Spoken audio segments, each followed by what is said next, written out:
कृष्ण के अनेक रूप हैं, लेकिन जगन्नाथ महाप्रभु जो हैं ये प्रेम विगलित स्वरूप है। ठाकुर जी श्री जगन्नाथ रूप में व्यस्त हैं। किसमें व्यस्त हैं? ब्रजवासी और किशोरी जी की याद में व्यस्त हैं। इसीलिए प्रेम विगलित ठाकुर जी हैं, पिघल रहे हैं उस समय श्री जगन्नाथ जी। इतनी याद आ रही है ब्रजवासियों की कि दोनों भुजाएं खड़ी करके और बस एक तक अपलक नेत्रों से सामने निहारते रहते हैं कि इतने वैष्णवों में कोई ब्रजवासी मुझे दिख जाए। आपको एक बात कहें बंधुओं, जगन्नाथपुरी जाओ, निश्चित जाया करो, पर कभी अवसर मिले ना किसी ब्रजवासी को संग लेकर के जाना और ब्रजवासी के संग श्री जगन्नाथ जी का दर्शन करना, तो निश्चित है कि हजारों की भीड़न में जगन्नाथ जी आपको जरूर देख लेंगे, वह ब्रजवासी के बहाने, क्योंकि ब्रजवासी को देखने के लिए ही वो खड़े। अब तो नियम बदल गए मंदिर के, पर मैंने महाप्रभु जगन्नाथ जी को अंक में भरा है, गले से लगाया है। पहले के प्राचीन काल, बहुत ज्यादा पुरानी बात भी नहीं है, पर 2007-8 से पूर्व की बात है। तब तक भी श्री जगन्नाथ जी के गर्भगृह में जाने की अनुमति थी। कई बार तो भीड़ होती तो गर्भगृह में ही ब्रह्म वेदी के पास से घुमा करके बाहर कर देते थे। कई बार भीड़ नहीं होती थी तो चढ़ा करके जगन्नाथ जी के गले से लगा देते थे। हमने एक बार ठाकुर जी को अंक में भरा है, आते तो नहीं है, खूब विशाल है, मैं भी छोटा ही था, बस एक बार ऐसे हृदय से लगाने का अवसर मिला था। तो श्री जगन्नाथ जी जो हैं ये प्रेम विगलित स्वरूप है ठाकुर जी का। इसमें ठाकुर जी व्यस्त हैं, ब्रजवासी और किशोरी जी की याद में व्यस्त हैं। ऐसे स्वरूप के सामने जाकर के आप जो बोलोगे, लेकिन आपको कानी देनी पड़ेगी ठाकुर जी को। कानी देने का मतलब क्या है? एक वचन देना पड़ेगा श्री जगन्नाथ जी। बहुत ध्यान से सुनना। हे नाथ, हमारे जीवन में ये आर्त है, हे नाथ हमारे जीवन में ये विपत्ति है, हे नाथ हमारे जीवन में ये संकट है, ये काम बन नहीं रहा, आदि सब जगन्नाथ भगवान से कह दो। लेकिन इसके बदले जगन्नाथ भगवान को एक लोभ दे दो, एक वचन दे दो। क्या? अगली बार आऊंगा तो एक ब्रजवासी को लेके आऊंगा, आपका काम पक्का ठाकुर जी पूर्ण करेंगे। क्योंकि श्री जगन्नाथ महाप्रभु को ब्रजवासी बहुत प्रिय है। हमारे स्वामी श्री हरदास जी की वाणियों में कहीं ऐसा प्रसंग आता है, एक बार स्वामी जी के कुछ वैष्णव जन वृंदावन से जगन्नाथपुरी जाने के लिए निकले, और उस समय की बात है जब इतने साधन नहीं हुआ करते थे। वृंदावन से वैष्णव निकले हैं जगन्नाथपुरी के लिए, और वृंदावन से वैष्णव जा रहे हैं तो अब जैसे भी साधन, पैदल जाएंगे, बैलगाड़ियों में जाएंगे, समय तो बहुत लगना है पहुंचने में। लेकिन जिस समय वृंदावन से वैष्णव निकलते हैं जगन्नाथपुरी दर्शन के लिए, यहाँ मंदिर में पुजारी जी जैसे जगन्नाथ भगवान को प्रणाम करने जाते हैं तो ब्रह्म वेदी पर बैठे गोल मटोल हमारे श्री जगन्नाथ जी ऐसे झूमने लग जाते हैं। तो पुजारी जी कहते हैं, महाप्रभु जी आज बड़े प्रसन्न हो। बोले, हम इसलिए प्रसन्न हैं क्योंकि वृंदावन से 4 वैष्णव निकले हैं जगन्नाथपुरी आने के लिए। हम अब हमको प्रतीक्षा नहीं हो रही है। मुझे एक एक क्षण का ऐसा लग रहा है कि कब वो क्षण आवे, ब्रजवासी सामने से आवे। भैया हम तुमसे प्रार्थना कर रहे हैं, उनकी रहने की उत्तम व्यवस्था कर देना, उनके प्रसाद की उत्तम व्यवस्था कर देना, और वे जब आ जाए ना तो उनको ला करके मेरे हृदय से लगा देना। इतना प्रेम करते हैं श्री जगन्नाथ जी ब्रजवासियों से। उन्हीं ब्रजवासियों के स्मरण में श्री जगन्नाथ जी का ऐसा रूप, ऐसे हाथ, ऐसा उदर, ऐसा स्वरूप बन गया ठाकुर जी का। ये प्रेम की 10वीं अवस्था है। हम चर्चा करेंगे कल या परसों में प्रेम की 10 अवस्था। प्रेम की 10वीं अवस्था का स्वरूप क्या है कि प्रेमी अपने प्रियजनों की याद करके, अपने प्रेमी की याद करके, याद करता करता पिघलने लग जाता है मोम की तरह।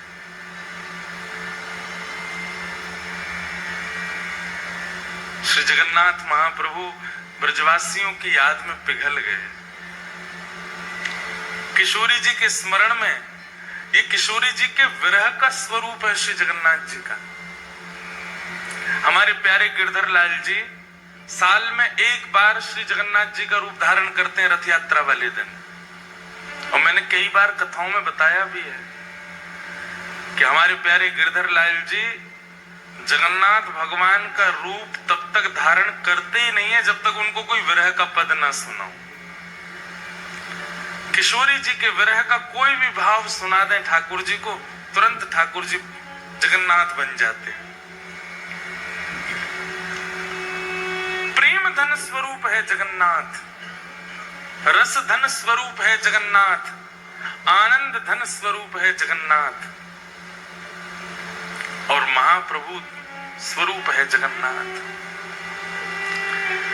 तो ऐसे जगन्नाथ जी भगवान श्री कृष्ण के अनेक रूप हैं, पर उन रूपों के सन्मुख जाकर के आप अपनी जिज्ञासा प्रकट करो। पूर्ण होगी नहीं होगी कुछ गारंटी नहीं है, पर जगन्नाथ जी से आप जो चाहो वो अपना पूर्ण करवा सकते हो। बस शर्त इतना, बदले में एक ब्रजवासी से मिलवाना पड़ेगा श्री जगन्नाथ जी को। अगली यात्रा जब करो तो जैसे आप अपने मित्रों से पूछते हो, रिश्तेदारों से पूछते हो, पूरी चल रहे हो क्या, सब व्यवस्था कर लेंगे। एक किसी ब्रजवासी को ले जाओ, ब्रज के किसी रसिक से पहले तो संबंध बनाओ, उससे मित्रता करो, फिर उसको फोन करो कि भाई हम जगन्नाथपुरी जा रहे हैं, आप चलोगे क्या।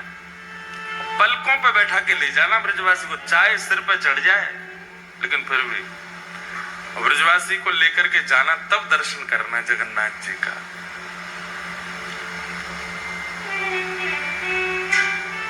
बड़ो प्यारो लाल है, बड़ो प्यारो ठाकुर है श्री जगन्नाथ। कितनी बात कहूं, मैं तो यही विचार कर रहा हूं शुरू कहां से करूं, कहां से बताऊं, उनके रूप का वर्णन करूं, उनके स्वभाव का वर्णन करूं, उनके गुण का वर्णन करूं, किस भाव का वर्णन करूं। सब में रस ही रस है श्री जगन्नाथ जी। अनंत वर्षों तक निर्गुणियों ने, बहुत ध्यान से सुनिएगा, अनंत वर्षों तक निर्गुणियों ने निर्गुण ब्रह्म की उपासना की। निर्गुण समझते, निर्गुण ब्रह्म समझते, जिनका रूप नहीं होता, जिनका कोई गुण नहीं होता, जिनका कोई स्वरूप नहीं होता, उनको निर्गुण कहते हैं। निर्गुण ब्रह्म के उपासक क्या करते हैं, नेत्र बंद करके बस बैठे रहते हैं और एक शून्य का दर्शन करते हैं। उनके ठाकुर का कोई ना तो नेत्र है, ना कान है, ना नाक है, ना मुख है, कुछ भी नहीं है। अनंत वर्षों तक निर्गुणियों ने निर्गुण ब्रह्म की उपासना की, तब निर्गुण ब्रह्म की उपासना करने के फलस्वरूप उनको एक स्वर सुनाई दिया। और वह स्वर क्या था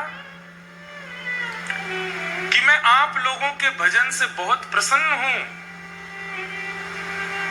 पर आपका ये निर्गुण उपासक बनना ये आपको सुख देगा, मुझको सुख नहीं देता है।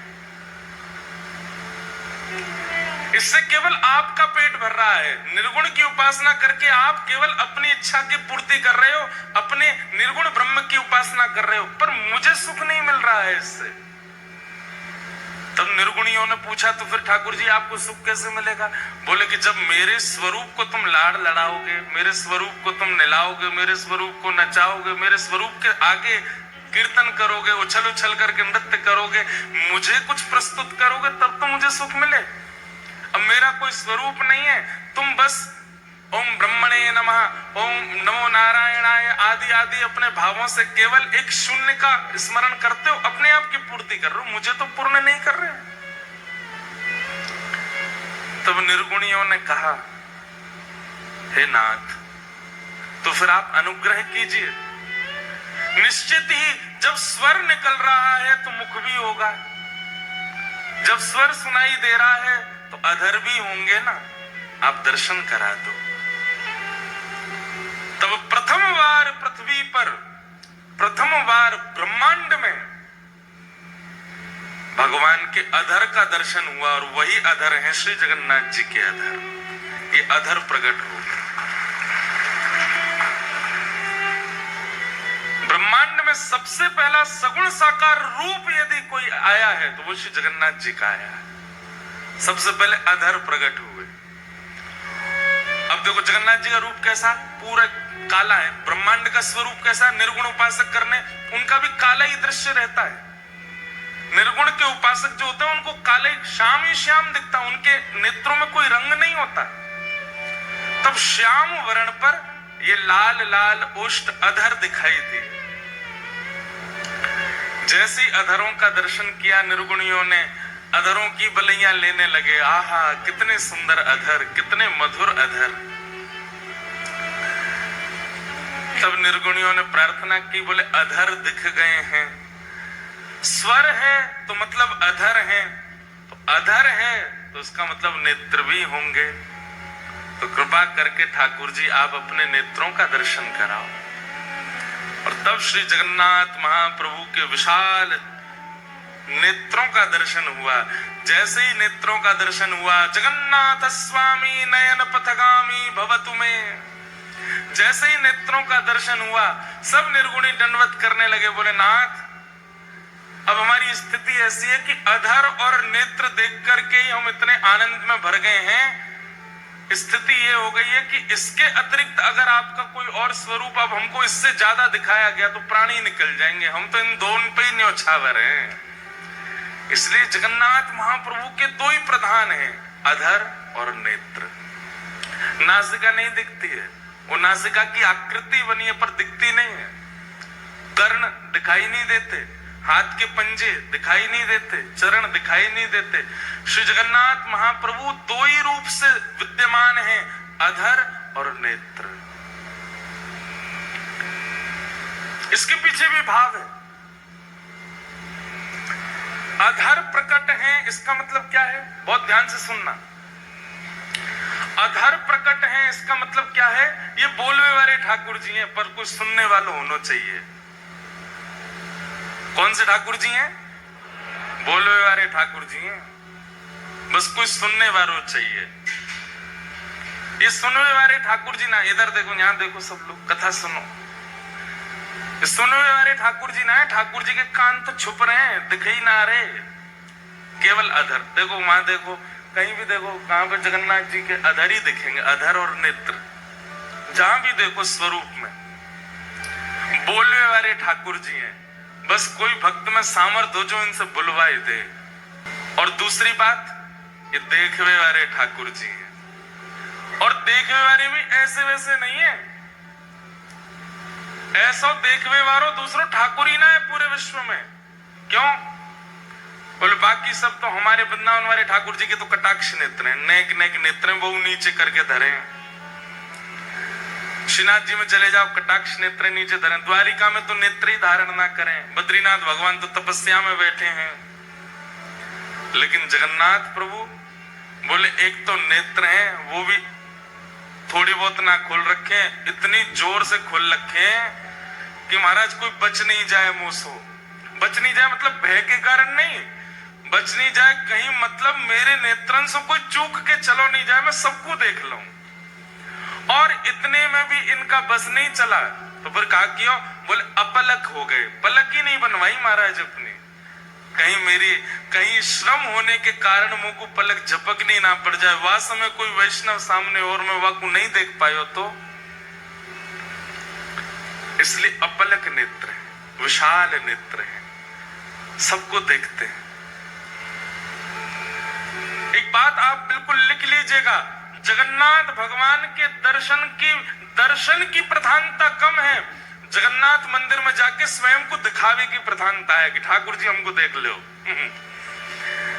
आप लोग मंदिर जाते हैं और उछट करके देख रहे हैं हमको जगन्नाथ जी दिख जाए। जगन्नाथ जी को मत देखो। आप जगन्नाथपुरी जाएंगे तो जगन्नाथपुरी में एक अनुभव, इधर देखो इधर देखो, जगन्नाथपुरी में एक अनुभव होगा आपको। अगर आपका भीतर प्रवेश नहीं हुआ, वो भी सुबह या शाम को ही खुलता है भीतर का दर्शन जो है। अधिकतर दर्शन कहां से होगा? जहां पर गरुण स्तंभ है, वो गरुण स्तंभ के, अब आप में से जगन्नाथपुरी गए कितने? पहले हाथ ऊपर करो। ओहो, फिर तो जो नहीं गए वो कैसे समझेंगे? मैं तो पूरी इमेजिनेशन बता रहा हूं। चलो, जो नहीं गए हैं वो इमेजिन ही कर लो। अगली बार जाओगे तो फिर आपको पहले से ही पता होगा गरुड़ स्तंभ कहाँ है, ठाकुर जी की ब्रह्मवेदी कौन सी है, ठाकुर जी का भोजन मंडप कौन सा है, ठाकुर जी की रसोई घर कौन सी है। ये सब पहले से ही सुन के चले। जो गए हैं उनका सौभाग्य, और जो नहीं गए हैं उनका बहुत बड़ा सौभाग्य कि आपको पहले कथा सुनने को मिल रही है। पहले पूरी जानकारी ले लो फिर चले जाना। लेकिन इस कथा के बदले आपको एक काम तो करना ही पड़ेगा कि 2025 आए उससे पहले जगन्नाथपुरी हुआ ना। और भाई ये कथा भूलने लग जाओ उससे पहले पहले हुआ ना। 4 दिना में हम वो रहस्य खोलेंगे यहाँ पर जो कोई को नहीं पता होंगे। तो इसलिए जितने लोग यहाँ बैठे हो छुट्टी ढूंढो, जल्दी जाओ जगन्नाथपुरी होके आओ। तो जो लोग गए हैं वो लोग तो सब समझ जाएंगे, जो नहीं गए वो इमेजिन करो। तो जैसे आप मंदिर में जाते हैं तो अब मंदिर का तो बहुत बड़ा रूप है, एक एक चीज बताएंगे हम। सीढ़ियों का क्या भाव है, मुख्य द्वार कौन सा है, उत्तर द्वार, दक्षिण द्वार, पश्चिम, सबके भाव है, अपने अपने भाव है। जैसे जैसे सामर्थ्य ठाकुर जी देंगे बताएंगे। पर जब आप मुख्य मंदिर में प्रवेश करेंगे जहां श्री जगन्नाथ जी विराजते हैं, तो जहां से अमूमन दर्शन सबको किया जाता है वहां से भी जगन्नाथ जी इतनी दूर होते हैं कि ऐसे 3 हॉल, सबसे पीछे वाली मैया से मुझ तक जितनी दूरी है इतने 3 हॉल भीतर, और लंबे 4 हॉल समझ लो, इतने भीतर बैठे श्री जगन्नाथ जी, वहां से दिखेंगे आपको। जगन्नाथपुरी में प्रत्यक्ष दर्शन केवल सुभद्रा जी का होता है, स्पष्ट दर्शन होगा आपको। बीच में बैठी है सुभद्रा जी। तो द्वार है तो बहुत विशाल, लेकिन दूरी इतनी होती है कि जब आप भीतर प्रवेश करोगे तो इतने तो आपको बलराम जी दिखेंगे। बलराम जी सबसे पहले घुसते ही आपको बलराम जी दिखेंगे इतने। फिर बलराम जी के बाम अंग में बैठी है सुभद्रा। सुभद्रा जी पूरी दिखेंगी।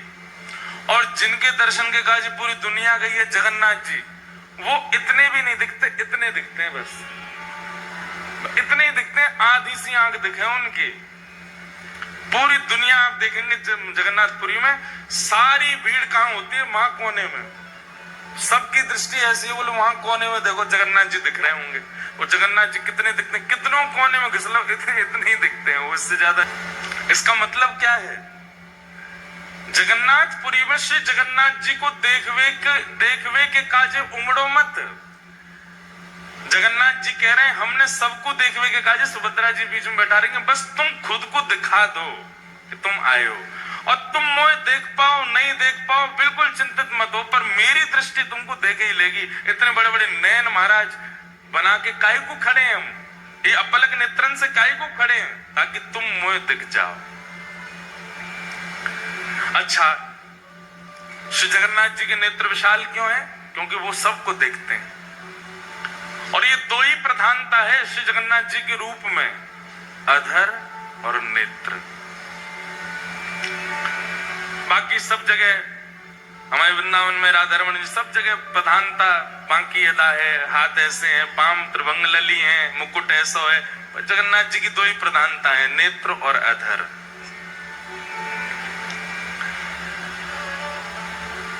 तो देखवे वाले ठाकुर जी, बोलवे वाले ठाकुर जी, कोई बुलवानो जाने बस जगन्नाथ प्रभु से। अधर हैं तो मतलब गावे वाले ठाकुर जी हैं, इसलिए जयदेव महाप्रभु की स्तुति में गाए हैं ठाकुर जी। अभिनव जलधार सुंदर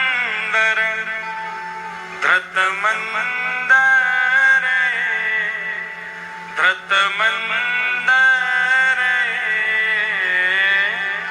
श्रीमुख चंद्र चकोर, जय जय देव हरे। श्री राधा मुख चंद्र चकोर, जय जय। पहली बार ठाकुर जी गा रहे हैं किसी की स्तुति में, ये जय जय देव हरे ठाकुर जी गा रहे हैं, ये जयदेव महाप्रभु नहीं गा रहे हैं। इस अष्टपदी की विशेषता है कि जयदेव महाप्रभु तो वर्णन करना चाहते हैं जय जगदीश हरे, अभिनव जलधर सुंदर धृत मंदर है, श्रीमुख चंद्र चकोर जय जगदीश हरे, ये लिखना चाह रहे हैं जयदेव महाप्रभु तो।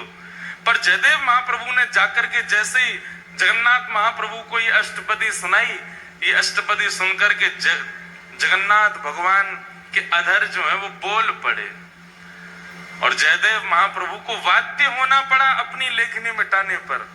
बोले जब ठाकुर जी स्वयं गा रहे हैं तो फिर हम अपनी क्यों थोपे जय जगदीश हरे।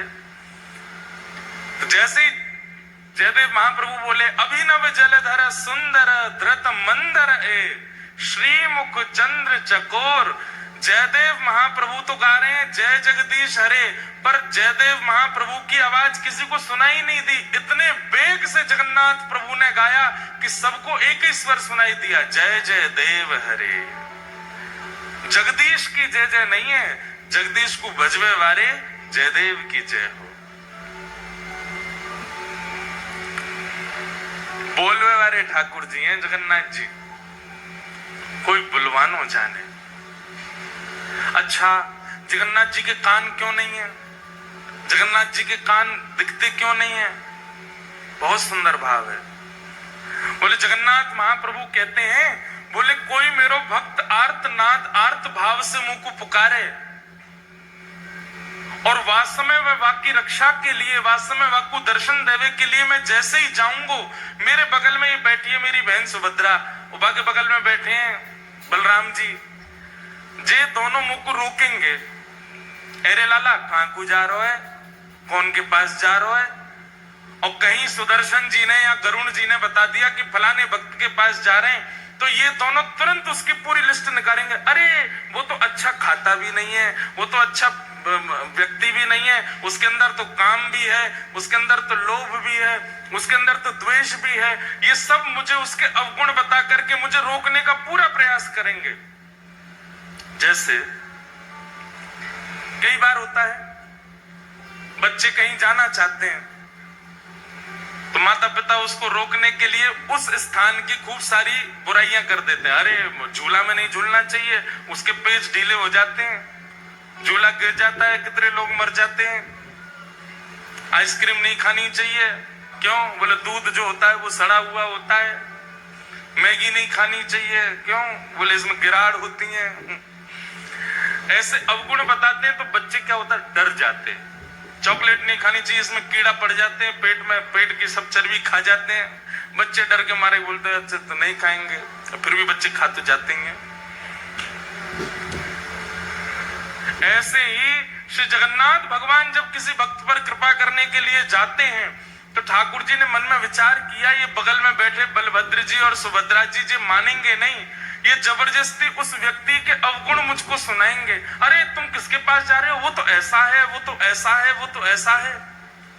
नेक नेक आगे आ जाओ भैया, ये आगे आके जाएंगे कहा, इनके पीछे कौन आवे वो? अच्छा जगह है, पीछे वाले हो आप, बुरो मत मानियो कि जेल से मैं बैठा दिए हैं। आप सब बहुत प्यारे हो हैं, बस ये थोड़ी व्यवस्था के लिए है। नेक नेक और याकू ये रेलिंग जो है इसको कल थोड़ा नेक और आगे है जाए तो देख लियो, बाकी आपकी इच्छा। बोलो जगन्नाथ महाप्रभु की। ऐसी रूखी जय बोल रहे हो हैं ठाकुर जी, आंख फाड़ के खड़े हैं, तुम ऐसे बोल रहे हो श्री जगन्नाथ महाप्रभु की। तो जगन्नाथ महाप्रभु ने मन में विचार किया, मेरा कोई भक्त मुझे बुलाएगा। सब लोग इधर देखो, आते जाएं बैठते जाएं, बस बाकी सब लोग बैठ जाओ। महाराज बैठ जाओ, इनको बैठा दो, बैठ जाओ, बैठ जाएंगे सब अपने आप। तो ठाकुर जी ने मन में विचार किया, बोले मैं भक्त पर कृपा करने जाऊंगा, जे बलभद्र सुभद्रा जो मानेंगे नहीं, उसके अवगुण मुझको बताएंगे। लेकिन एक दिन जगन्नाथ भगवान ने क्या किया, जैसे ही किसी भक्त पर कृपा करने जा रहे थे तो बलभद्र सुभद्रा ने पूछा कहां जा रहे हो? उत्तर सुदर्शन जी ने दिया, बोले वहां जा रहे हैं उस भक्त के पास। बोले कौन भक्त? तब गरुण जी बोले वहां जा रहे हैं। महाराज बलराम जी लेके उसके सारे अवगुण बताने लगे। सुभद्रा जी कहने लगी वो तो ऐसा है, वो तो ऐसा है, उसके अंदर तो इतना काम है, वो तो क्रोधी है, वो तो लोभी है, लोभ के चक्कर में आपको याद कर रहा है, वैसे बिल्कुल याद नहीं करता है, आदि आदि सब बात कहने लगे। ठाकुर जी चुपचाप चलते ही जा रहे हैं, रुके ही नहीं रहे। ताऊ दादा बोले अरे लाला सुनना है रहो, इतनी देर तक कह रहा हूं मैं। ठाकुर जी फिर भी नहीं सुने, चलते गए चलते गए चलते गए, और जब उस भक्त के यहाँ पहुंच गए, भक्त के यहाँ पहुंच करके और सीधे उस पर कृपा कर दी। वहां पर कृपा करके अनुग्रह करके वाकु जो भी वाकु भाव वो पूर्ण कर दियो। जैसे ही ठाकुर जी वहां पर कृपा करके लौटने लगे, बलराम जी खड़े गए, अरे लाला तू सुने ना है, तेरो बड़ो भैया मैं इतनी देर तक कह रहा हूं, तू ऐसे इन पर कृपा मत करे कर जी, बहुत लोभी व्यक्ति है, बहुत ऐसा है। सोई ठाकुर जी ऐसे कपड़ा पहन के रखते हैं, जगन्नाथ जी को कभी देखो मुफलर सा पहन के रखते हैं, एक दिखाते हैं, एक दिख जाए तो ये हमारे जगन्नाथ जी। देखो जगन्नाथ भगवान कैसे कपड़ा पहने, ऐसे पहन के रखें जैसे कितनी सर्दी लग रही है इनको। सर्दी नहीं लग रही है, जो कान छुपा के बैठे हैं अपने। बलराम जी बोल रहे लाला तू सुने ना है, चलो जाए कहीं भी मुंह उठा के, और हमारी बात ना माने। ठाकुर जी बोले कहा बोल रहे, सुनाई ना दे रही तो, अरे रुको। तब ठाकुर जी ने एक कपड़ा पीछे किया, बोले हाँ इतनी देर तक कहा बोल रहे, मुझको तो सुनाई ना दियो, मेरे तो कान छुपे रहे ना, मैं सुना ही ना पाऊं। तब सुभद्रा जी बोली कितना चतुर है लाला, जाने अपने कान जामारे छुपा रखे हैं कि जो कोई भक्त पे कृपा करवे जाए, और वास्तव में मैं और आप कहीं वहां भक्त के अवगुण बताएंगे तो या कुछ सुनने पड़ेंगे, या हमारे पहले ही कान ढक के बैठने की, ताकि कोई भक्त पर मैं कृपा करवे जाऊं, वहां के अवगुण में कोई बताए तो वो पहले ही समझ जाए भैया मेरे कान छुपे, मैं सुनना ही रहा हूं, मैं तो जाऊंगा वहां पे कृपा करके आऊंगा। इसलिए जगन्नाथ प्रभु के कान नहीं दिखते। बड़े अद्भुत हैं श्री जगन्नाथ जी, अपने कान छुपा के बैठे हैं। कोई महाप्रभु जी का अत्यंत निकट से दर्शन कर रहा हो, पीछे वाला कह रहा देखो इसको तो इतने बढ़िया दर्शन हो रहे हैं, ठाकुर जी ये इतना योग्य नहीं, हम योग्य हैं। ठाकुर जी उस समय भी यही कह रहे हैं, बढ़िया मुंह सुनाई ना दे रही है, मेरे कान बंद हैं, जो मेरे समीप आ गए हो वो मेरो है, जो मेरे दृष्टि के आगे आ गए हो, मैं वाकई कोई अवगुण विचार ना करूं।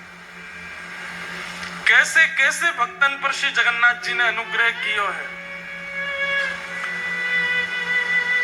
हम व्यासपीठ पर बैठ करके कलम तोड़ करके कह सकते हैं पूरे ब्रह्मांड में सबसे दयालु यदि कोई है तो वो श्री जगन्नाथ जी, बहुत दयालु। इतनी दया कोई ठाकुर के भीतर नहीं है जितने हमारे श्री जगन्नाथ जी में। आप लोग कहेंगे आप तो व्यास हो, व्यासन को एक ही काम है जाके कथा करें, वही के पक्ष में चले जाएं, ऐसी बात नहीं है। हम चाहे कितनी कथा करें, हम गिरधर लाल जी के उपासक हैं, उनके कान पे पट्टा बांध के आया हूं, कहीं सुन नहीं ले। और सुन ले तो कहा है एक ही तो है, कोई अलग थोड़े है, वही राधा रमण है, वही श्रीनाथ जी हैं, वही जगन्नाथ है।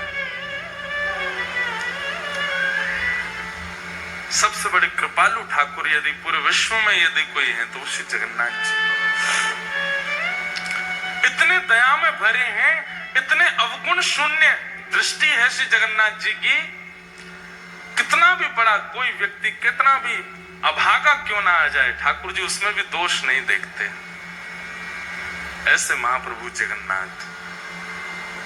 श्रीमद् भागवत जी में जगन्नाथ शब्द का सबसे पहले उच्चारण किसने किया? जगन्नाथ जी कलयुग के नहीं है, जगन्नाथ जी द्वापर के नहीं है, जगन्नाथ जी त्रेता के भी नहीं है, जगन्नाथ जी अनंत है। मैंने वर्णन किया ना कि सगुण साकार रूप में सबसे पहले किसी को दर्शन अगर किसी भाव का हुआ तो जगन्नाथ जी का हुआ।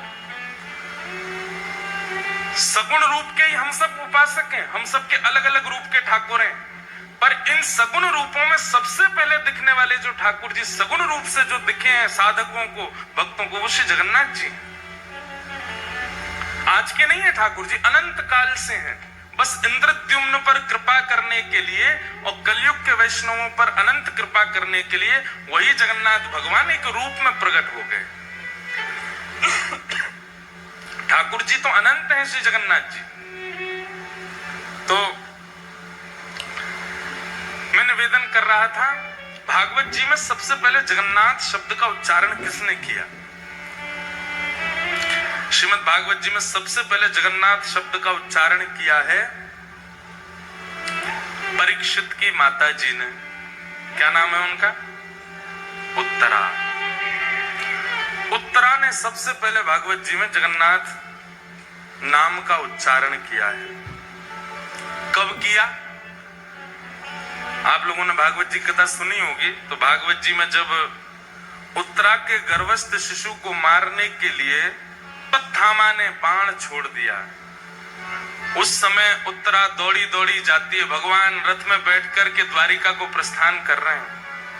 उस समय उत्तरा गाती है, पाहि पाहि महायोगिन देव देव जगत्पते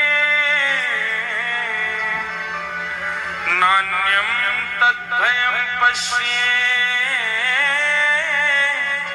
यत्र मृत्यु परस्परम नान्यम तद्भयं पश्ये यत्र मृत्यु परस्परम। जगन्नाथ जी को सबसे पहले पुकारा है श्रीमद् भागवत जी में उत्तरा ने। नाथ शब्द का अर्थ क्या होता है?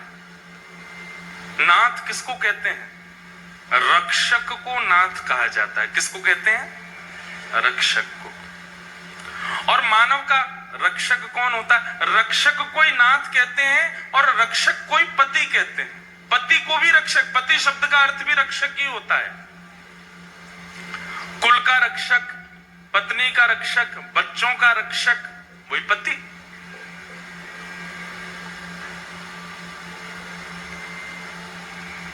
जगन्नाथ और जगतपति शब्द में कोई अंतर नहीं है, एक ही है दोनों। नाथ और पति एक ही बात होती है। भागवत जी में सबसे पहले उत्तरा कहती है, भगवान को सबसे पहला नाम क्या दिया? महायोगिन। बहुत ध्यान से सुनो सब लोग, इधर देखो, क्या कहा? महायोगिन।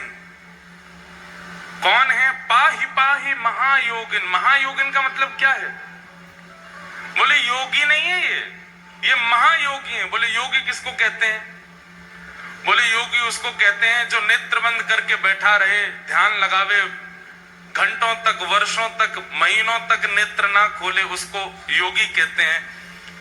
बोले ये कौन है? बोले योगी नहीं है, ये महायोगी है। बोले क्यों? बोले जादनाते बैठे वादनाते आंख बंद ही नहीं करी है, आंख खोल के बैठे।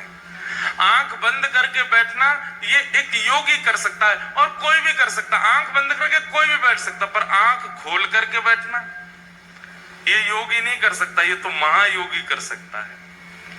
आप नेत्र खोल करके अपलक नेत्रों से कितनी देर बैठ सकते हो? ज्यादा से ज्यादा 30 सेकंड, 1 मिनट। नैका देर में आंसू आने लगेंगे, आंखें लाल पड़ जाएंगी महाराज, पलक आपको झपकनी ही पड़ेगी। तो नेत्र बंद करके बैठना ये कोई बड़ी बात नहीं है, लेकिन फिर भी योगी मान लेंगे हम नेत्र बंद करके बैठने वाले को। पर ये कौन है? बोले ये तो महायोगी है। महायोगी क्यों है? बोले नेत्र खोल करके बैठे, अपलक नेत्रों से बैठे, झपकते ही नहीं है। पाहि पाहि महायोगिन। और कौन है? बोले देव देव, देवों के भी देव है। सब आकर के श्री जगन्नाथ जी को प्रणाम करते हैं। महाप्रभु जगन्नाथ जी के संपूर्ण मंदिर में 33 कोटि देवता हैं। पूरे मंदिर में सब प्रणाम करते हैं, सब नीचे आकर के हाथ जोड़ करके खड़े रहते हैं। तो कौन है? बोले देव देव, देवों के भी देव हैं। और कौन है? बोले तब नामकरण हुआ जगतपते। जगतपति, जगत के रक्षक, जगत के नाथ श्री जगन्नाथ। जगतपति ये पूरे विश्व की रक्षा करते हैं, पूरे जगत की रक्षा करते हैं। दो अर्थ होते हैं भगवान के नाम के।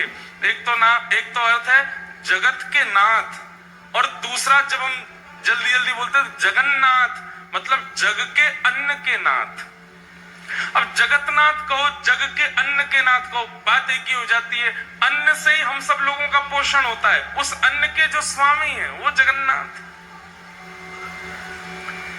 एक प्रकार से जगन्नाथ कहने का मतलब यह है कि हम सब पत्नी, हमारे पति कौन है? श्री जगन्नाथ जी। हम सबके स्वामी हैं, हम सबके रक्षक हैं श्री जगन्नाथ। तो पाहि पाहि महायोगी देव देव जगतपते, नान्यम तद्भयम पश्ये यत्र मृत्यु परस्परम। भगवान को जगन्नाथ कहकर के पुकारा है उत्तरा जी ने श्रीमद् भागवत में। जगन्नाथ जगतपति, ऐसे कृपालु श्रीनाथ जगन्नाथ हैं। नाथ मतलब रक्षक, नाथ मतलब स्वामी। अच्छा, जगन्नाथ जी के विषय में एक बहुत विशेष बात सुनो। श्री जगन्नाथ महाप्रभु को सब प्रिय है, बस एक भाव छोड़ के। जब कोई उनका स्मरण करके या उनके सन्मुख जाकर के स्वयं को अनाथ कहे, महाप्रभु जी को बहुत विकलता होती है। जब कोई स्वयं को अनाथ माने, कभी भी जीवन में स्वयं के प्रति अनाथ की भावना लगती हो, महाप्रभु जगन्नाथ जी का स्मरण करो, सबके नाथ। विश्व प्रसिद्ध रथ यात्रा। अब जगन्नाथ जी प्रकट कैसे हुए, जगन्नाथ जी का रूप क्या है, बहुत विस्तृत कथा है, वो हम सुनेंगे कल। क्योंकि पूर्व से द्वारिका लीला से पूरी कथा शुरू होती है, कईयों को शायद पता भी होगी। पूर्व में श्री जगन्नाथ जी ने ब्रजवासियों की कथा रोहिणी मैया से सुनी, तब से वो रूप प्रकट हुआ। उसकी पूरी कथा फिर इंद्रद्युम्न पर कृपा करके ठाकुर जी कैसे पधारे, नील माधव रूप से कैसे जगन्नाथ बने, बहुत विस्तृत भाव है, उसको हम कल स्वच्छंद रूप से कहेंगे।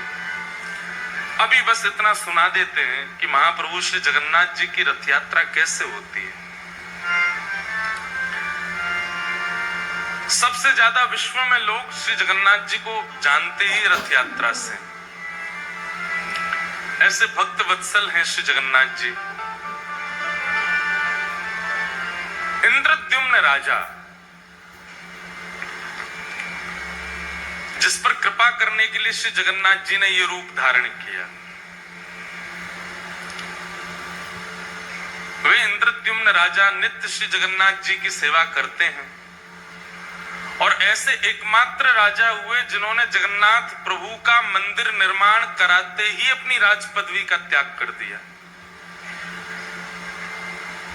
राजा रहकर के हम जगन्नाथ जी की सेवा नहीं कर सकते, दास बन गए श्री जगन्नाथ जी के लिए। हमारे ब्रज के उपासक भी कहते हैं, कनक कूट को टिक लग तजिए भजिए कुंवर कन्हैया।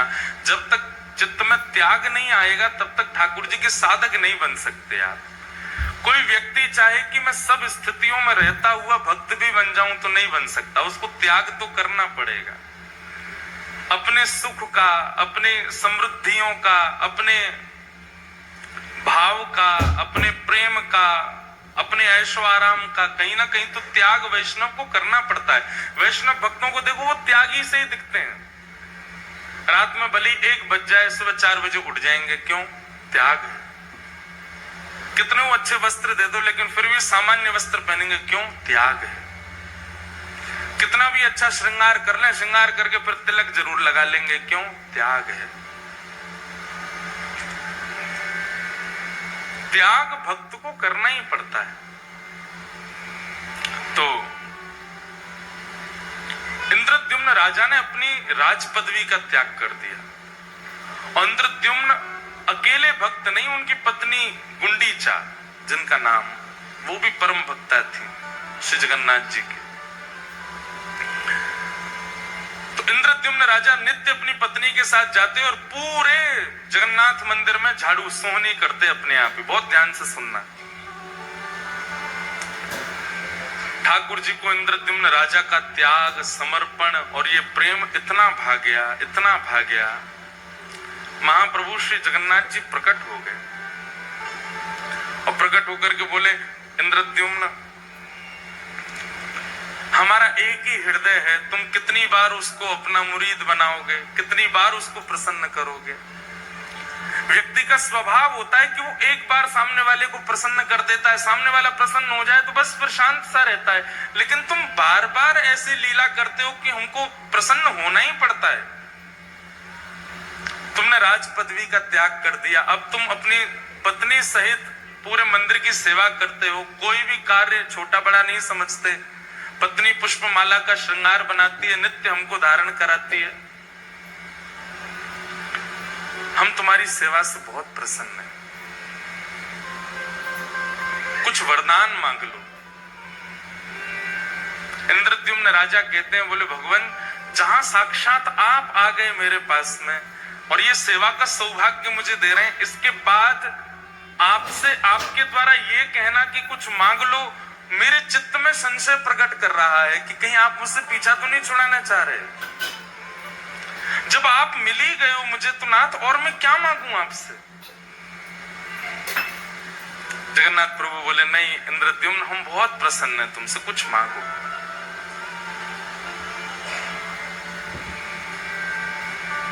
तब इंद्रद्युम्न ने ऐसा वरदान मांगा कि श्री जगन्नाथ जी के नेत्र सजल हो। यत्र तत्र अभी भी मैं जगन्नाथपुरी में जब चलता हूं ना तो लोग बाग कह देते हैं, ओहो वो राजा जा रहा है जिसने जगन्नाथ जी का मंदिर बनवाया। और सत्य माने महाप्रभु, जब कोई कहता है कि मैंने मंदिर बनवाया, उस समय इतनी पीड़ा वेदना होती है कि प्राण त्याग दूं। नाथ बहुत ध्यानपूर्वक सुनिएगा, ऐसे ही नहीं प्रकट हो जाते हैं ठाकुर जी किसी के यहाँ। उसकी स्थिति देखो पहले कैसी थी। इंद्रद्युम्न राजा कहता है, बोले नाथ यत्र तत्र कोई भी कह देता है वो राजा जा रहा है जिसने मंदिर बनवाया। मैं आपसे प्रार्थना करना चाहता हूं, अगर मेरा वंश आगे बढ़ा तो मेरे वंश में आने वाले बालक, मेरे होने वाले उनके भी बालक पर पौत्र पर पौत्र पर पौत्र, और कभी ना कभी कोई ना कोई तो बालक ये कह देगा कि हमारे पूर्वजों ने मंदिर बनवाया। इसलिए आप ऐसी कृपा कीजिए, अनुग्रह कीजिए कि मेरा वंश बढ़े ही ना, कोई ये ना कह दे कभी कि हमारे पूर्वज ने मंदिर बनवाया। आपसे यही वरदान चाहता हूं। उन्होंने वंश ना बढ़े ऐसा नहीं कहा, उन्होंने वरदान में ये मांगा कि कभी कोई ऐसा ना कहने वाला प्रकट हो जो ये कहे कि हमारे पूर्वज ने मंदिर बनवाया। मतलब बगल में पत्नी खड़ी है, गुंडीचा खड़ी है, इसके सामने स्पष्ट कैसे बोल दूं कि मुझे संतान नहीं चाहिए।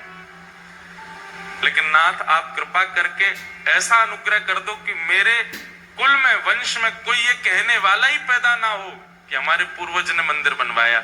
इनडायरेक्ट वे में मानो कहना चाह रहे हैं कि कोई वंश आगे बढ़े ही ना, कभी ना कभी कोई तो बोल देगा कि हमारे पूर्वज ने बनाया।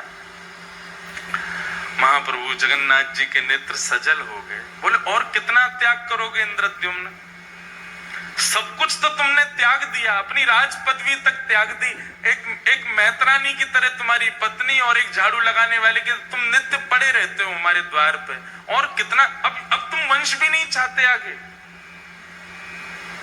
महाप्रभु जगन्नाथ जी ने इंद्रद्युम्न को हृदय से लगा लिया। तुम्हारे इस प्रेम को, इसको निष्काम प्रेम कहते हैं, जिस प्रेम में इतनी इच्छा भी नहीं है कि कोई ये कह जाए कि इन्होंने मंदिर बनवाया।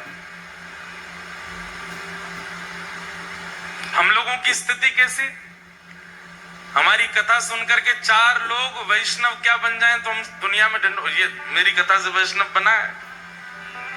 हमारे मन की भी बात कह रहे हैं। अभी जलंधर में कोई मिलने आए, वो बोले महाराज जी इन्होंने जीवन में कभी कुछ गलत काम छोड़ा नहीं, आपकी कथा सुन के छोड़ दिया। हमने भी 4 से परिचय करा दिया, मैंने देखो ये हमारी कथा से ठीक हो गए, इतनी कथा सुनी फिर भी। ये सबके अंदर आता है, मेरे अंदर भी आ रहा है, आप सबके अंदर भी आ जाता है। तनिक से भाव से हम लोगों के अंदर कितना मान आ जाता है। पर एक बात सदैव याद रखना, ठाकुर जी मान रहित व्यक्ति को ही मिलते हैं जिसमें किंचित मान ना हो। इंद्रद्युम्न ने कहा, मैं अपने वंश की जिम्मेवारी नहीं ले सकता कि कोई ये बात कह जाएगा कि हमारे पूर्वज ने मंदिर बनवाया था, इसलिए नाथ मेरे वंश में कोई ये कहने वाला पैदा ही ना हो, इसका मतलब वंश ही ना बढ़े, मुझको ही बस मेरे बाद ही वंश समाप्त कर दो मेरा। ऐसा मांगने वाला एकमात्र पृथ्वी पर इंद्रद्युम्न राजा हुआ। इंद्रद्युम्न को तो हृदय से लगा लिया, लेकिन बगल में खड़ी हुई गुंडीचा समझ गई। महाप्रभु, मेरे पति हो ना हो, आपसे वंश वर्धन ना हो, ये मांग रहे हैं। इनकी प्रसन्नता, आपकी प्रसन्नता देख करके मुझे लगता है कि इनका भाव आप समझ गए और आप भी उसमें राजी हैं। पर नाथ, मैं एक मां हूं, मेरे अंदर वात्सल्य भाव है, मेरे अंदर करुणा है, मेरे अंदर लाड़ है, प्यार है, स्नेह है, दुलार है। मैं वो किसको अर्पित करूंगी अगर वंश में कोई बालक ना हुआ तो? आपने उनकी इच्छा पूरी कर दी, पर मेरी इच्छा कैसे पूरी होगी? मेरे अंदर तो वात्सल्यता हिलोरे ले रही है, वो कहां जाएगी नाथ?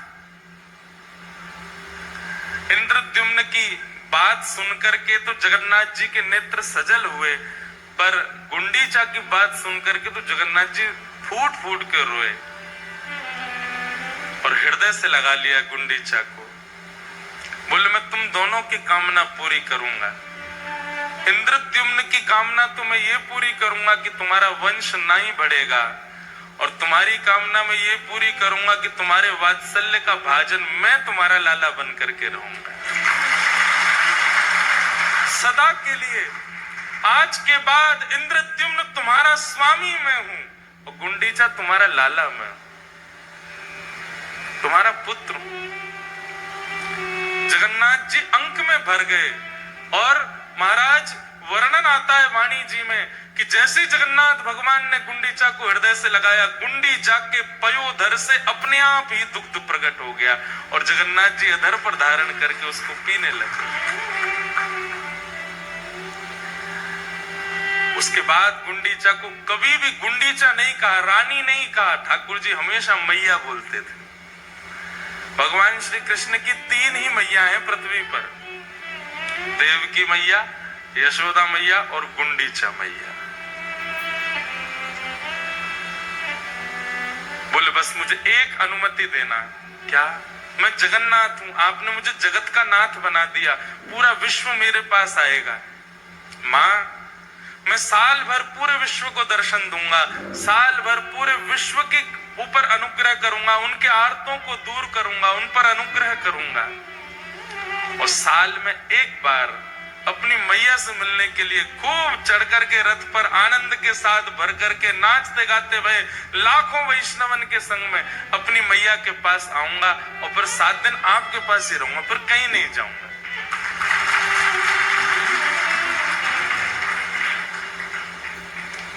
गुंडीचा प्रसन्न हो गई और जगन्नाथ प्रभु को एक बालक की तरह पुचकारने लगी, एक बालक की तरह आशीष देने लगी। जाओ पूरे। गुंडीचा वापस अपने भवन में जाकर के रहने लगी। जगन्नाथ भगवान पूरे साल भर दर्शन देते हैं पूरे विश्व को, जगत के स्वामी नाथ बन करके खड़े रहते हैं। लेकिन जैसे ही घड़ी आती है स्नान पूर्णिमा के 15 दिन बाद रथ पर आरूढ़ होकर के अपनी मैया के पास जाने की, जगन्नाथ भगवान नन्हे से बालक जैसे बन जाते हैं। इतना विशाल स्वरूप है ठाकुर जी का, लेकिन ब्रह्म वेदी से उतर करके और महाराज फिर अपने श्री मंदिर से ऐसे उछल करके सब पंडा पुजारियों के कंधा पे ऐसे हाथ धर के उछल करके ठाकुर जी जाते। मैं अपनी मैया से मिलने जा रहा हूं, मैं अपनी मैया के पास जा रहा हूं। पंडा पुजारी बोलते हैं कि कई बार तो श्री जगन्नाथ भगवान इतने आनंद में भर जाते हैं कि यूं पौड़ जाते हैं, नीचे 2-4 पंडा दब जाते हैं ठाकुर जी के, ऐसे आनंद में भर जाते, कभी नीचे गिरे कभी पीछे गिरे और ऐसे हिलोरे लेते हुए आहा सालवेग स्तुति करता है जगन्नाथ भगवान की जब वे जाते हैं गुंडीचा के लिए। अहे नील शैल प्रबल मत्तावरण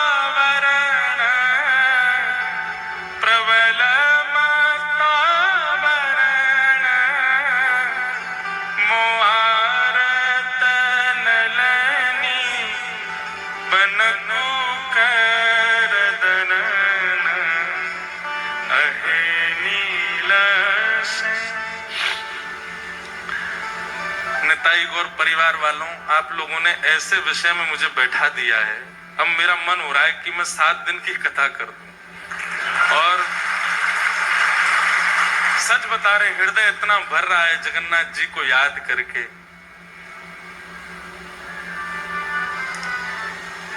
अद्भुत नाथ है। हमको यहाँ कथा पूरी करके सीधे कानपुर जाना है, नहीं तो मैं सीधे जगन्नाथपुरी चला जाता। इतनी याद आ रही है श्री ठाकुर जी की। कहे साल बेग मीन हीन जाति रे मुयवन कहे साल बेग हीन जाति रे मुयवन श्रीरंगा चरण तल करिय सबवन अहे नील शैल प्रबल मत्तावरण प्रबल मत्तावरण मोआरत नलनी बनकु करदलन अहे नील शैल। कथा सुनेंगे हम एक दिन। सालबेग एक मुसलमान पिता का पुत्र है। सालबेग, उसकी मां ब्राह्मणी है। हठ पूर्वक एक क्रूर राजा के सेनापति ने एक ब्राह्मण कन्या का हरण कर लिया और हरण करके बलपूर्वक गर्भाधान कर दिया। तब गर्भ से जन्म लेता है सालबेग, कालबेग का बेटा सालबेग। मां मन में विचार करती है कि अब मेरे साथ जो हुआ सो हुआ, लेकिन कम से कम मैं अपने पुत्र को भगवत भक्त तो बना दूं। अपने पति से छुपा छुपा करके श्री जगन्नाथ जी की मधुर रस चर्चा कथा सुनाती है। सालबेग धीरे धीरे बड़ा होने लगा। एक दिन गांव के बहुत सारे वैष्णव बैलगाड़ियों में बैठ करके जा रहे थे। सालबेग ने मां से पूछा, ये सब कहां जा रहे हैं? तब मां ने बताया, जिन जगन्नाथ जी की कथा तो सुनता है ना रात्रि में, वही जगन्नाथ रथ में आरूढ़ होकर के अपनी मैया से मिलने जा रहे हैं सालबेग। और उनको अपनी मां तक ले जाने के लिए सब वैष्णव इकट्ठे हो रहे। सालबेग कहता है, मां मुझे भी दर्शन करना है श्री जगन्नाथ जी का। मां कहती है, नहीं बेटा, तू अगर गया तो तेरे पिता कितने क्रूर हैं तू जानता है ना।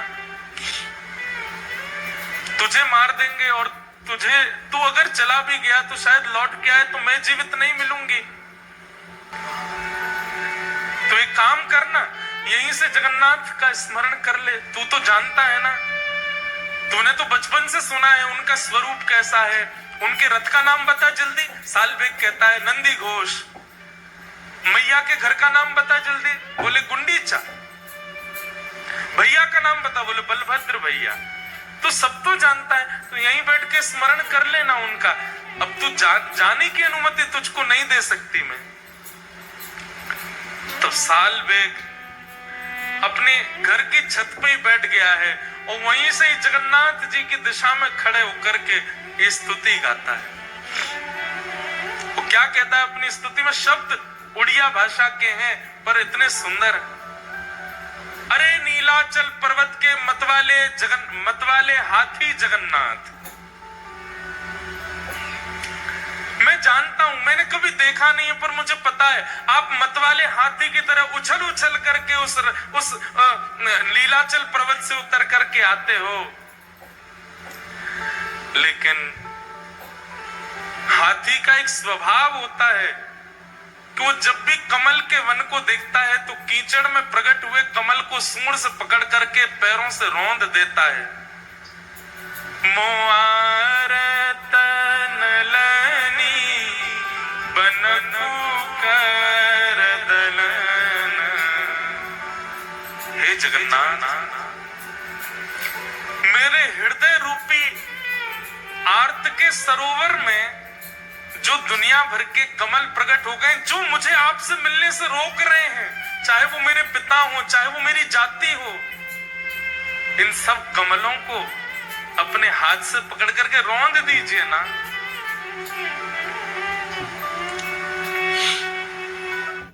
गजराज चिंता कर रहा था मेरी तरह कि अरे मैं तो जानवर हूं, मुझ पर कृपा कैसे करेंगे ठाकुर जी। वो भी मेरी तरह चिंतित हुआ था अपनी जाति को लेकर, प्रजाति को लेकर के, जैसे मैं चिंतित हो रहा हूं कि मैं कालबेग का बेटा हूं, मैं मुसलमान हूं, मेरी मां मुझे जाने नहीं दे रही है। ऐसे ही चिंता में पड़ा था गजराज। लेकिन नाथ, आपने क्या किया? चक्र पेशी नक्र नाशी उद्धरील अपना। आप तुरंत सुदर्शन चक्र लेकर के गए और उसके पैर को अपने मुख में लेकर के बैठे ग्राह का वध करके आपने उस पर कृपा कर दी। लेकिन उस पर तो कर दी, मुझ पे कब करोगे? महाराज, श्री जगन्नाथ जी जैसे ही पहुंडी करते हुए आए और आकर के अपने रथ पर विराजमान हुए, कोसों दूर से गा रहे सालवेग का स्वर श्री जगन्नाथ जी के कान में आने लगा। लाखों की तादाद में वैष्णव श्री जगन्नाथ जी के रथ को खींच रहे हैं। आज जगन्नाथ जी का रथोत्सव हो रहा है, सब लेकर के मैया के पास जा रहे हैं जगन्नाथ जी को। लेकिन सालवेग की स्तुति सुनकर के श्री जगन्नाथ जी ने अपना रथ वहीं रोक दिया। खींच खींच करके पसीना पसीना हो गए सब, लेकिन तस से मस नहीं हुआ जगन्नाथ जी का रथ। उस समय के गजपति, मतलब राजा को, जगन्नाथपुरी के राजा को गजपति कहते। गजपति दौड़ करके गया, महाप्रभु जी के सामने प्रणाम किया। आज्ञा करें महाप्रभु, क्या अपराध बन गया? आपका रथ क्यों नहीं चल रहा है? जगन्नाथ महाप्रभु गजपति से आज भी बात करते हैं, आज भी दर्शन देते हैं गजपति को। गजपति को आज्ञा करते हुए जगन्नाथ जी बोले, आज की रथ यात्रा में वैष्णव नहीं आए? गजपति बोला, नाथ जहां तक दृष्टि घुमाओगे सिर ही सिर दिख रहे हैं, इतने वैष्णव तो हैं। बोले, मुझे दिखाई नहीं दे रहे, मुझे तो केवल एक स्वर सुनाई दे रहा है, अहे नील शैल प्रबल मत्तावरण मोआरत नलनी बनकु कर दलन। एक नन्हा सा बालक सालवेग अपनी छत पर खड़ा खड़ा मुझे याद कर रहा है, अभी इसी वक्त उसको जगन्नाथपुरी बुलवाओ, तब तक मेरा रथ आगे नहीं बढ़ेगा। वो आकर के जब रथ का स्पर्श करेगा तभी रथ बढ़ेगा। गजपति ने सेना बुलाई, सेना लेकर के गए महाराज, किलोमीटरों दूर, 2 दिन तो पहुंचने में लगे। सालवेग के घर गए, उसके पिता ने खूब रोकने का प्रयास किया, इतनी सैन्य बल गया था महाराज, सबने दूर किया और एक पालकी में सुंदर मां के सहित सालवेग को बिठाया और लेकर के पालकी में नाचते गाते हुए लेकर के जगन्नाथपुरी आए। लाखों करोड़ों वैष्णव आस लगा रहे हैं, रथ तो खिंचे ही नहीं रहा है। तभी उस सभा में उन लाखों करोड़ों वैष्णवों के बीच में एक चेतना जगी, सब जय जयकार करने लगे। क्या देखते हैं, पालकी पर नन्हा सा बालक सालवेग बैठ करके आ रहा है। भैया सब सालवेग के पुष्प बरसाने लगे। सालवेग तो अचंभित है, वो विचार ही नहीं कर पा रहा ये हुआ क्या। और जैसे ही उस मार्ग में पहुंचा है जहां नंदी घोष रथ खड़ा है, सालवेग ने पहली बार नेत्र खोल करके सामने देखा तो नंदी घोष रथ के ऊपर बैठे जगन्नाथ जी झूम रहे हैं, उछल रहे हैं, आनंद में भर रहे हैं। इतने प्रसन्न हो रहे हैं महाप्रभु जगन्नाथ, और बार बार गजपति को इशारा कर रहे हैं, बोले इतनी देर मत लगाओ, उसको जल्दी लेके आओ, मेरे हृदय से ला करके लगा दो इसको। यहाँ सालवेग रथ के ऊपर चढ़ रहा है और श्री जगन्नाथ जी झूम झूम करके मचल मचल करके अपनी बाहें फैला करके खड़े, ले आओ इसको मेरे हृदय से लगा दो। पैर रख कहीं रहा है, जा कहीं रहा है, उसकी तो स्थिति विचित्र हो गई सालवेग की। सब लोगों ने ले जाकर के जैसे जगन्नाथ भगवान के हृदय से लगाया, महाप्रभु जी के नेत्र सजल हो गए, और मानो हृदय से लगा के महाप्रभु जी कह रहे हैं, गजेंद्र पर कृपा की थी, पर गजेंद्र को हृदय से नहीं लगाया, सालवेग तुझे हृदय से लगाया। चल अब प्रणाम तो कर ले। सालवेग तो फूट फूट के रो रहा है, कितने कृपालु है नाथ, कितने दयालु है जगन्नाथ। सालवेग ने थोड़ा पीछे हट करके जैसे ही दंडवत प्रणाम किया,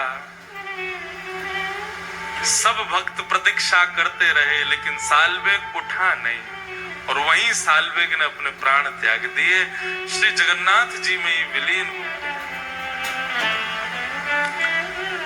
ये बंधुओं वर्षों पुरानी कथा है, पर आज भी महाप्रभु जगन्नाथ जी जब गुंडीचा जाते हैं, सालवेग की समाधि पर आज भी जगन्नाथ जी का रथ रुकता है, और आज भी सालवेग की स्मृति में कुछ पंडा पुजारी वहां सालवेग को याद करके इस स्तुति को सुनाते हैं, और आज भी अनुभव होता है जब सालवेग की स्तुति गाई जाती है, श्री जगन्नाथ जी थोड़े थोड़े झूम जाते हैं।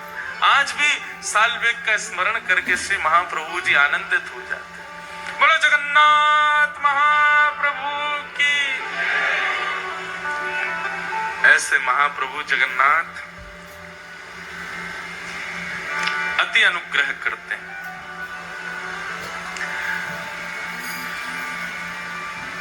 बलभद्र और सुभद्रा संग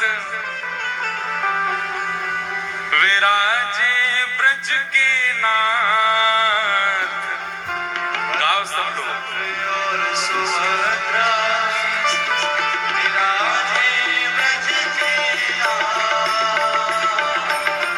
बलभद्र और सुभद्रा संग विराजे ब्रज के नाथ।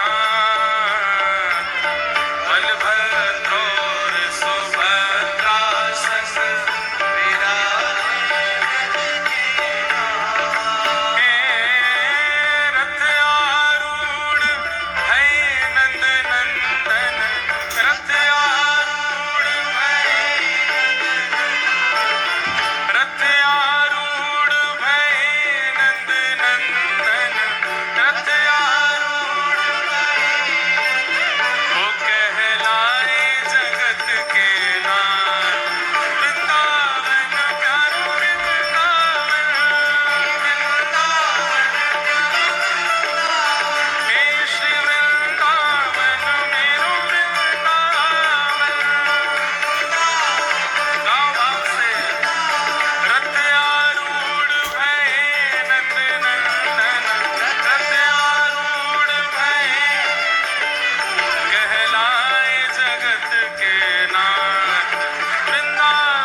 सुख सागर रूप उजागर रहे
लोग बैठे हैं वो यूं सोच रहे हैं हमको उठावे जगन्नाथ जी आमेंगे। अरे भैया नेक दोनों भुजा उठाओ। और सुनो, अभी हमने जलंधर में एक नया काम किया। वृंदावन प्यारो, वृंदावन में जो सबसे ऊंचा उछलेगा उसको माला पहनाएंगे व्यास। हे वृंदावन प्यारो,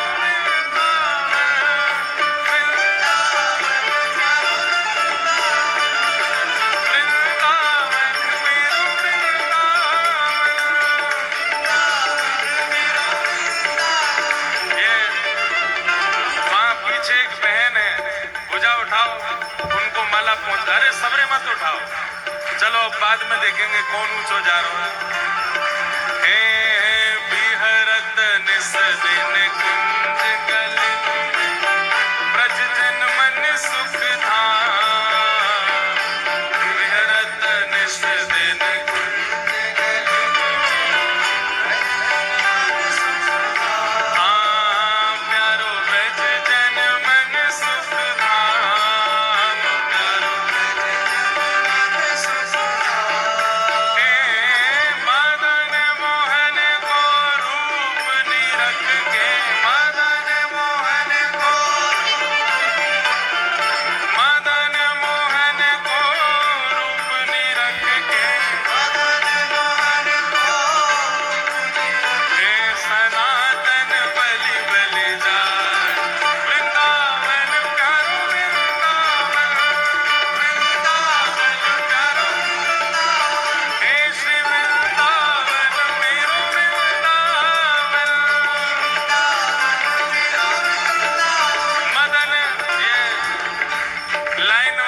आ जाओ आ जाओ, हाँ आप ही आओ आगे।